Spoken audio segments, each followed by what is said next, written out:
বন্ধুরা বর্তমানে কিন্তু আমাদের ফেসবুক অ্যাকাউন্ট আমাদের ফেসবুক আইডি অটোমেটিকলি সাসপেন্ড হয়ে যাচ্ছে। আমাদের কোনো ভুল নেই, অথচ আমাদের ফেসবুক আইডিটি সাসপেন্ড হয়ে গেছে। হঠাৎ করে আমরা ফেসবুক চালাতে চালাতে দেখি আমাদের ফেসবুক আইডিটি উধাও হয়ে গেছে, একদম পার্মানেন্টলি সাসপেন্ড হয়ে গেছে। এখন আপনি আপনার ফেসবুক অ্যাকাউন্ট কিভাবে আবার পুনরায় রিকভারি করবেন, আজকের এই ভিডিওতে আমি দেখাবো। মাত্র কয়েক মিনিটের মধ্যে আপনি কিন্তু পুনরায় আপনার নষ্ট হয়ে যাওয়া বা সাসপেন্ড হয়ে যাওয়া ফেসবুক আইডি বা ফেসবুক পেজ কিন্তু আপনি খুব অল্প সময়ের মধ্যেই কিন্তু রিকভারি করে আবারও পুনরায় ফিরিয়ে আনতে পারবেন কোনো ঝামেলা ছাড়াই। তো চলুন দেখিয়ে দিচ্ছি কিভাবে এই কাজটি করবেন। তার আগে একটি ছোট্ট রিকোয়েস্ট থাকবে, যারা ভিডিওতে নতুন তারা অবশ্যই ভিডিওতে একটি লাইক করে দিবেন, ভিডিওতে কমেন্ট করে যাবেন এবং আমাদের চ্যানেলটি সাবস্ক্রাইব করে দেবেন। আপনি অফিসিয়াল যে ফেসবুক অ্যাপ্লিকেশনটা রয়েছে সেই ফেসবুক অ্যাপ্লিকেশনের মধ্যে আপনার যে আইডিটা সাসপেন্ড হয়ে গেছে সেই আইডিটা লগ ইন করে নেবেন ফোন নাম্বার এবং পাসওয়ার্ডটি দিয়ে। লগ ইন করার পর এরকম ইন্টারফেস চলে আসবে। তো এরকম ইন্টারফেস চলে আসার পর অনেকের আগে পিছিয়ে অনেক স্কিপ বা অনেক অ্যাড টু অপশন আসতে পারে। তো একসময় কিন্তু এই অপশনটা চলে আসবে। আপনি যখন অ্যাকাউন্টটি লগ ইন করবেন আপনার ফেসবুক আইডিটি, এই অপশন চলে আসার পর একদম নিচে আপনি অ্যাপিল একটি অপশন পাবেন। এই অ্যাপিল অপশনের উপর ক্লিক করে দিবেন। অ্যাপিল অপশনের উপর ক্লিক করে দেওয়ার পর এখানে আপনার এরকম একটি ইন্টারফেস চলে আসবে। এখানে আপনার একটা জিমেইল বসাতে বলবে বা আপনার ফোন নাম্বার বসাতে বলবে। এক একজনের ক্ষেত্রে এক এক রকম সিস্টেম চলে আসে, আবার অনেকের ক্ষেত্রে এই সিস্টেমটা আসে না। তো যাদের আসবে ইমেল চাইলে একটি ইমেল বসিয়ে দিবেন এবং ফোন নাম্বার চাইলে ফোন নাম্বার বসিয়ে দিবেন। বসিয়ে দেওয়ার পর আপনি জাস্ট সেন্ড লগইন কোড যে নিচে অপশনটা রয়েছে এই অপশনটার উপর জাস্ট একটা ক্লিক করে দিবেন। তাহলে আপনি যে জিমেইল বা ফোন নাম্বার দিবেন সেই জিমেইল বা ফোন নাম্বারে একটি ভেরিফিকেশন কোড যাবে।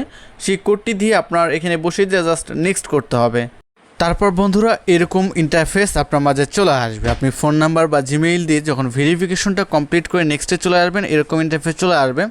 আপনার যে আইডিটা রয়েছে সেই ফেসবুক আইডির প্রোফাইল এবং নামের সাথে আপনার ভোটার আইডি কার্ডের নাম, আপনার ছবি, আপনার ফেস সব কিছু কিন্তু সেম থাকতে হবে, জন্ম তারিখ সেম থাকতে হবে আর কি। তো এখানে আপনার ফেসের ভেরিফিকেশন করতে হবে, তাই নিচে থেকে আপনি স্টার্ট ভিডিও সেলফি এখানে ক্লিক করে দিবেন। ক্লিক করে দেওয়ার পর আপনার মাঝে একটু লোড নেওয়ার পর ক্যামেরা ওপেন হয়ে যাবে।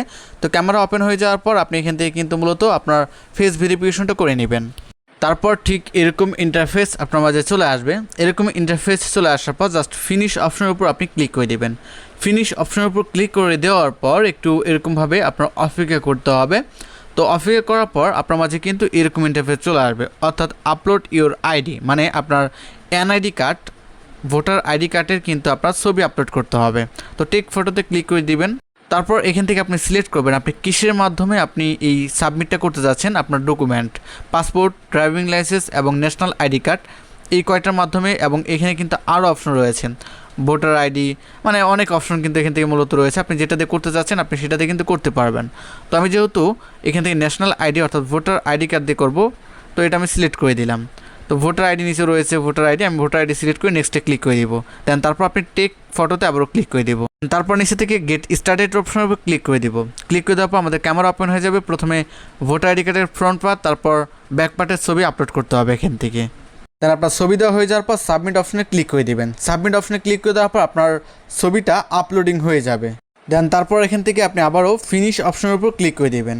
ফিনিশ অপশনের উপর ক্লিক করে দেওয়ার পর আপনার সকল ডকুমেন্ট কমপ্লিট হয়ে যাবে। তারপর এটা কিন্তু অ্যাপিল হয়ে যাবে। এখন তারা রিভিউ করবে যে আপনি যে ডকুমেন্ট দিলেন সেই আপনার ভোটার আইডি কার্ডের সাথে আপনার ফেসবুক আইডির ফেসের মিল আছে কিনা, ভোটার আইডি কার্ডের যে ছবি ফেসবুক আইডির সেই প্রোফাইল ছবির সাথে মিল আছে কিনা, নামের সাথে মিল আছে কিনা এবং জন্ম তারিখ মিল আছে কিনা, এটা চেক করে যদি তিনটা জিনিস মিল থাকে তাহলে কিন্তু আপনি কয়েক মিনিটের মধ্যে আপনার ফেসবুক আইডিটা ব্যাক পেয়ে যাবেন।